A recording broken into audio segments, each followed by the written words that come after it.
Adrian guys, my name is Marcus, and in this video I will show step-by-step process how you can easily transfer your crypto or withdraw your crypto from Bittrex to your TrustWallet. So the first thing you want to do is go to top right, and next to your account is going to be holdings. You want to click on the holdings, and right here you're gonna have all your coins. So what you want to do is to simply choose a coin that you want to transfer and withdraw to your TrustWallet address. So click on Bitcoin. I have a Bitcoin here, and I will click withdraw. Then what I need to do is to open it in your app. I have the app right now in my computer. So what I'm going to do, I will click receive on the app. Then I will click on a Bitcoin because that's a pair that I want to withdraw from Bittrex. And then I will copy the address. So when I copy the address, I just come here to my Bitcoin and I'll add here recipient wallet address.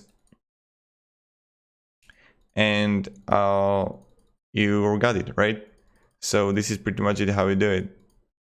And you click withdraw Bitcoin. My recommendation, don't withdraw everything all at once, but withdraw a few like coins and then withdraw everything else.